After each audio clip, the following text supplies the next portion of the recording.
Olá, seja bem-vindo ao nosso programa Expressão Livre.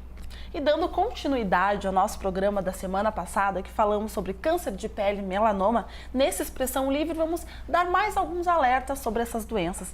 E vou apresentar para vocês os nossos convidados. Ao meu lado está o Dr. Vinícius Richter, ele que é dermatologista na Sociedade Brasileira de Dermatologia. E o Dr. Alex Schwenkber, ele que é cirurgião oncológico no Instituto de Oncologia St. Gallen e membro titular da Sociedade Brasileira de Cirurgia Oncológica. Doutores, obrigado por estar aqui conosco mais uma vez. É um prazer. Bom, e dando continuidade então, no programa da semana passada, nós estávamos falando que ainda há pessoas que têm receios de procurar um médico e encontrar então de fato essa doença. Por quê, doutor Vinícius? Bom, isso é verdade, Monique. Qualquer profissional que trabalha na área de oncologia sabe que os pacientes têm ainda muito preconceito em procurar o médico. Esse preconceito ele pode ter duas vertentes. A primeira delas é o medo em ter um diagnóstico, né? Descobrir que tem um tumor, que tem um câncer. Isso é o que alimenta, na verdade, esse preconceito. E também parte de uma cultura que veio se construindo ao longo de muitos anos, talvez até por culpa de médicos mesmo, no início do século passado, em que mexer em determinados tumores ou retirar tumores, como melanoma, por exemplo, acarretava na falsa ideia de que esses tumores se espalhariam pelo corpo, né? Na verdade, eram tumores que já estavam muito avançados, já estavam espalhados com metástases, e os pacientes, quando iam ser atendidos, ficavam com essa impressão de que foram tratados cirurgicamente e o tumor havia piorado por causa disso. E isso vem passando de geração em geração e até hoje a gente vê pacientes que não querem mexer nas lesões, né? Então eles comunicam a gente no consultório que estão ali muito à contra-vontade, os familiares insistem que o paciente vá à consulta, mas ele não quer mexer de jeito nenhum, porque vai espalhar, né? Vai piorar. Bom, eu que sou cirurgião, eu convivo com essas, vamos dizer assim, com esses tabus quase que diariamente, né? Os pacientes e justamente eles acreditam que se houver manipulação daquela lesão, isso vai fazer com que a doença progrida. Quando na verdade isso é uma falácia, uma crença numa possibilidade que não existe. O que acontece, como o Vinícius falou, muitas vezes é que realmente a doença já estava avançada e mesmo com tratamento cirúrgico, né, o paciente progrediu. Isso também pode ser uma questão de religião também, né? A gente, né, aproveitar esse gancho para comentar que eu acho que é uma das celebridades mais conhecidas aí, que teve uma doença grave, né, que é o melanoma, foi o Bob Marley, né? Ele teve o diagnóstico de melanoma ungueal, melanoma no primeiro dedo do pé direito, se eu não me engano, e ele, em função das suas crenças, em função da sua religião, que era uma seita, não sei bem, que é o Rastafari, e que não permitia a retirada de nenhuma parte do corpo como tratamento, ele não aceitou fazer o tratamento adequado para a doença dele, que era a amputação do dedo, e acabou falecendo de melanoma alguns anos depois, né? E assim ainda hoje existem, né, crenças, existem terapias alternativas que pregam, né, a não adoção de técnicas, né, cientificamente comprovadas, como os procedimentos que são indicados para o melanoma, e sim outras terapias que, na verdade, não têm efeito nenhum sobre a doença em si, né, e que acabam fazendo com que o prognóstico desse paciente só piore ao longo do tempo, porque geralmente atrasa, né, a resolução do problema, atrasa o diagnóstico, né. A palavra câncer, tumor, ela ainda mexe com o imaginário das pessoas, né, e é uma doença muito temida, e as pessoas elas tendem a tentar encontrar facilidade no tratamento com essas técnicas mais alternativas, né? Então, eu acho que parte desse preconceito em buscar a ajuda de um médico ou de aceitar um tratamento que pode ser, no caso do melanoma, 100% cirúrgico inicialmente, então isso leva a toda essa dificuldade das pessoas aceitarem o tratamento, né? E, consequentemente, procurar o médico, né?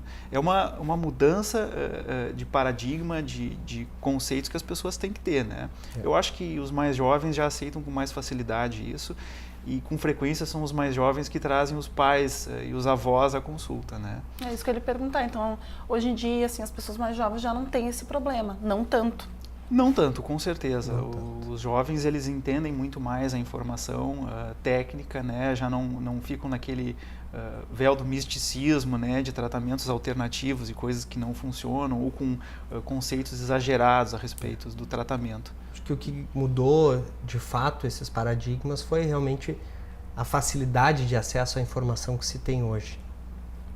Então, esse tipo de informação que a gente está tentando passar aqui é uma das formas mais efetivas de fazer com que haja essa mudança de paradigma, de que fazer com que as pessoas conheçam melhor esses problemas e saibam onde procurar ajuda no momento em que elas estiverem sendo atingidas por ele. Cometidas. E eu acho que é isso que muda realmente que faz com que esses tabus... que isso vai mudando, né? Conforme esses tabus se deixem de existir. É a educação sobre o tema, né? É a educação. Que a gente insiste tanto, né?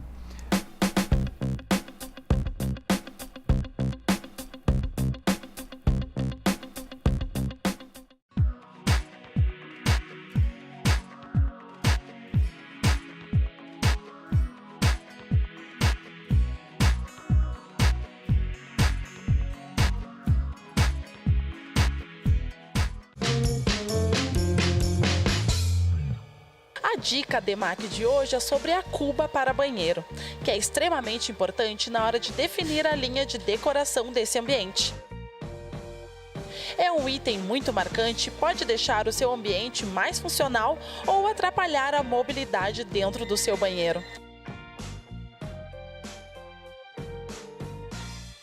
DEMAC, a sua mais nova opção em materiais de construção e acabamentos. Rua Coronel Oscarioste, 1228, ao lado do Shopping Santa Cruz.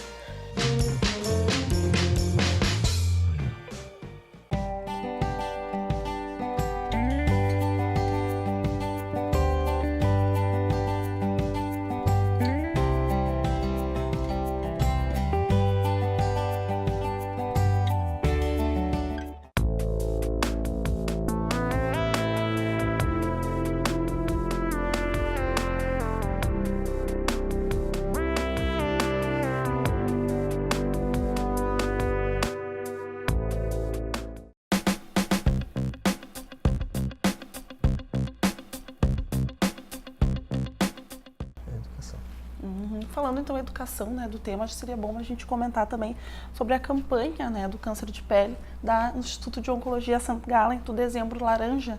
Será que o doutor podia comentar então um pouquinho com a gente? Na verdade, o Instituto de Oncologia St. Gallen, ele está entrando no Dezembro Laranja junto com as sociedades de classe, né, especialmente a Sociedade Brasileira de Dermatologia, que é a, vamos dizer assim, a tutora dessa iniciativa no país. Né? A Sociedade Brasileira de Dermatologia há muitos anos, há 20 anos, iniciou as campanhas de prevenção ao câncer de pele, tradicionalmente fazendo a campanha no mês de dezembro, que antecede o período de férias, né? Muito antes de começar o Outubro Rosa e Novembro Azul, a campanha já existia. E aproveitando o gancho desses 2 meses antecedentes aí de campanhas de tumores muito importantes também, surgiu o Dezembro Laranja, né? Ele veio para complementar, mas ele já existia há muito tempo, essa campanha, né? Tradicionalmente acontece no início do mês de dezembro, final de novembro. Este ano foi no dia 2 de dezembro que a campanha ocorreu. São em torno de 130 hospitais ao redor do Brasil, tem mais de 3.000 médicos envolvidos, entre dermatologistas, cirurgiões oncológicos, oncologistas, residentes de serviços de dermatologia que participam da campanha, né? A média de 30.000 atendimentos se faz em um dia. né? Nossa. É uma campanha que tem esse papel educador, né? Na verdade, a campanha em si atende um número limitado de pacientes, às vezes fica uma demanda repressa aí, mas ela tem esse papel de divulgar informação, esse tipo de conversa que a gente está tendo aqui é importante. Né? Acho que é o papel mais importante, né? Tanto do mês, né, do Dezembro Laranja, como da campanha em si, é fazer com que esse tipo de informação chegue a todos os lares, a todas as pessoas, né, e que as pessoas saibam quais são os sinais de alerta para os cânceres de pele, procurem o especialista, procurem o profissional indicado quando tem alguma lesão que pode ser um câncer de pele ou pode se tornar um câncer de pele. Você está alertando, né, as pessoas, em como o Dr. Vinícius comentou agora, questão do verão, né, bronzeamento. Isso também é um grande fator de risco? Sem dúvida, o bronzeamento, a queimadura solar, o bronzeamento artificial, estão dentro do conjunto do pacote de fatores de risco para melanoma e outros tumores de pele, né? A gente está falando do melanoma porque o melanoma é o tumor mais agressivo desse conjunto aí. Mas a questão do bronzeamento é importante a gente relembrar nessa época, está começando o período de férias, as pessoas estão sedentas para pegar uma corzinha, né? A maior parte das pessoas não vai bronzear, vai voltar vermelha da praia, né? Ou se bronzear, vai bronzear muito pouquinho e esse bronzeado vai desaparecer em 15, 30 dias no máximo. Mas as sequelas do bronzeado, elas vão permanecer o resto da vida, né? Não falando só das sequelas estéticas, que são claras, né? As pessoas percebem isso ao longo dos anos, mas do aumento da chance de ter um tumor de pele. O melanoma entra nesse grupo, né? E o bronzeamento é uma questão cultural, né? A gente sabe que, como tudo que a gente pratica hoje, a gente vai adquirindo isso ao longo de gerações, né? Se a gente for voltar nos séculos passados aí, a gente vai ver que o bronzeamento ele era um fator negativo para as pessoas. As pessoas elas não desejavam estar bronzeadas, elas queriam ficar com a pele branca, né? No Oriente ainda é comum isso hoje em dia, né? No Japão, a mulher bonita é a geisha, né? A geisha ela passa pó de arroz no rosto para ficar bem branca, né? E era o que a nobreza europeia buscava isso no século XVII e século XVIII, ficar branco, né? As pessoas que trabalhavam expostas ao sol e estavam sempre bronzeadas eram de uma classe inferior, né? Só que isso vem mudando, né? Com o passar do tempo, na década de 20 foi quando a Coco Chanel introduziu o bronzeado na sociedade europeia depois de um verão mal sucedido dela. Ela se expôs demais, voltou bronzeada para Paris e aquilo chamou a atenção das pessoas, da sociedade. Olha, como ela voltou bonita, diferente dos outros, né? Moda é sempre assim, aquilo que é diferente, né? Só que essa moda pegou, as pessoas continuaram querendo se bronzear e cada vez mais, né? Até a década de 70 isso vem num crescente lento, da década de 70 para cá se intensificou, né? Inclusive algumas marcas de filtros solares de hoje em dia, na década de 70, final da década de 60, eram bronzeadores, né? A gente não comprava filtro solar, a gente comprava bronzeador, né? Começou a mudar definitivamente na década de 80, 90, que o melanoma começou a aparecer com força, né? A incidência e prevalência de melanoma subiu demais e, poxa, o que está acontecendo, né? O que a gente está fazendo de errado? Passou a ser mais comentado também. Mas é uma questão de educação e cultura, né, das pessoas. Né? Acho que nesse sentido é importante lembrar que a radiação solar que o indivíduo recebe ao longo da vida, ela é cumulativa. Então ela vai causar dano para o DNA da célula da pele ao longo do tempo e maior vai ser esse dano quanto maior for a exposição. Então um sol que o indivíduo tomou 20, 30 anos antes, ele participa da carcinogênese, né, na transformação maligna das células em tumores cutâneos depois, na velhice. É muito comum nós recebermos pacientes que se expuseram durante longos períodos à radiação solar e que depois, nos últimos 10 ou 15 anos, pararam de se expor justamente porque ficaram idosas, porque, né, já têm menos mobilidade e essas pessoas começam a apresentar tumores de pele em sequência, né, quase que anualmente, né, a maioria desses pacientes tem um tumor de pele novo e eles não entendem, né, muitas vezes, no primeiro momento, por que isso está acontecendo se afinal eles não se expõem mais à radiação solar. Na verdade, Isso é uma carga de radiação que eles receberam ao longo da vida e que, né, se acumulou e fez com que esse dano acontecesse só 20, 30 ou 40 anos depois. Pode estar aparecendo Então, anos Eu depois. costumo dizer que a pele tem uma memória infalível. Ela vai te lembrar cedo ou tarde do que você fez lá no passado, né? É como uma aposentadoria, a gente vai juntando, nunca vai sair dali, né? É um plano de previdência. É uma, né? previdência, É uma previdência privada, né? Então vai pegando o sol, aquele dano vai acumulando, né? E é como o Alex comentou, os pacientes questionam, mas eu não vou mais para o sol, há 10 anos, né? Mas na juventude, você teve umas 3 ou 4 queimaduras, aqueles torrões, né? Ah, tive, pois é. Está feito o estrago. Os estudos australianos, né, que avaliaram tanto a quantidade de radiação que os indivíduos recebiam como a potência dessa radiação, né, mostraram que não só a exposição frequente, como talvez principalmente a história de queimaduras solares, né, essas exposições mais importantes, tem tanta ou mais relação com a transformação maligna, com a presença de carcinomas cutâneos e melanoma na idade adulta do que a exposição crônica continuada. Exatamente. Inclusive, é importante esclarecer o que é queimadura solar, né? As pessoas devem estar pensando que uma queimadura solar é quando a gente fica com bolha, deitado na cama com febre, né? Não, isso não é uma queimadura solar. A queimadura solar basta o avermelhamento da pele. Quem já teve mais do que 5 queimaduras solares na infância? A maior parte das pessoas. Mais de 5 queimaduras solares na infância aumenta o risco de melanoma entre 6 a 7 vezes. Mais de 30 queimaduras solares, e é comum para a grande maior parte das pessoas que veraneou, que ia para a praia, né, aumenta em 11 vezes o risco de melanoma. Então, é um risco considerável. E queimadura solar é o avermelhamento da pele, quando você passa da dose eritematosa mínima, né? Você ultrapassa um limiar em que a pele aceita a radiação. Ficou vermelho, vai bronzear, mas já queimou, né? É essa a ideia. Então, servir de alerta também, né? Pessoas que vão muito para a praia, cuidar se está queimando a pele, né? Tá a questão também de aparecer verrugas nas pessoas. Isso pode ser um câncer de pele, um melanoma, ou não quer dizer na maioria das vezes?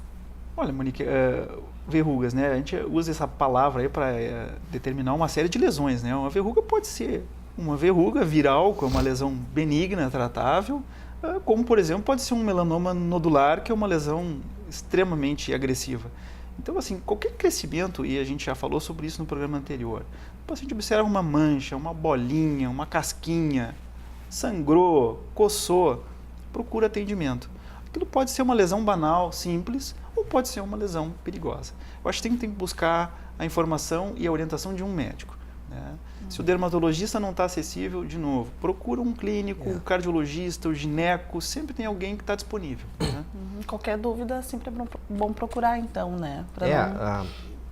A gente sempre fala bastante, eu acho que é talvez uma das informações sobre melanoma mais veiculadas é a história do ABCD do melanoma, né? Então, obviamente, todas as lesões que apresentam assimetria, bordos irregulares, alteração na coloração, aumento progressivo de diâmetro ou elevação, elas são lesões altamente suspeitas de melanoma. O melanoma bem caracterizado com todos esses aspectos, ele não é de difícil diagnóstico e ele salta aos olhos mesmo de um leigo, né? E isso, claro, é importante e tem que servir de alerta. As pessoas devem conhecer essas alterações, devem conhecer, olhar essas imagens, procurá-las na internet, inclusive, para conhecê-las, para realmente procurar atendimento logo quando uma dessas lesões acontece. Mas eu acredito que a prevenção que a gente está falando aqui, ela tem que acontecer antes disso. Geralmente essas lesões que têm todas as características já são um melanoma avançado, né? Já são um melanoma com uma dificuldade maior de tratamento, um risco maior de progressão, com um risco maior de progressão. A minha sugestão sempre, e eu digo isso para todos os meus pacientes e para todos os pacientes que me perguntam e me procuram, é que deve ser feita uma revisão, deve ser feita uma avaliação com um especialista pelo menos uma vez por ano. Pelo menos uma vez por ano com um dermatologista. Uma vez por ano, você está procurando então um dermatologista É. que melhor garantir então, né?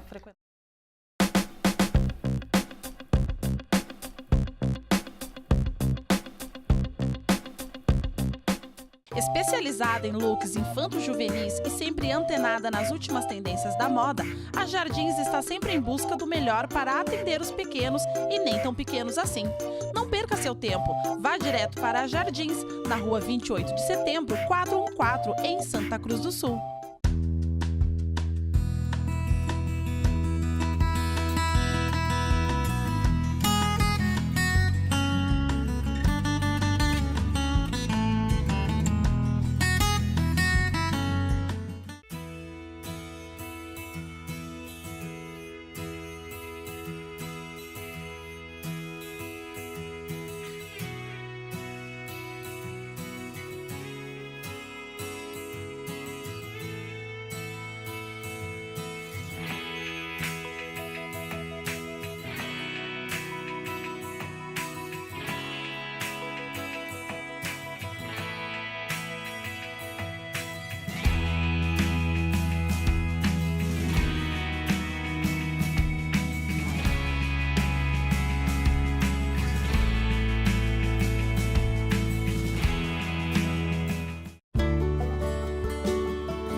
E a questão também de manchas de nascença, isso pode ser um problema também?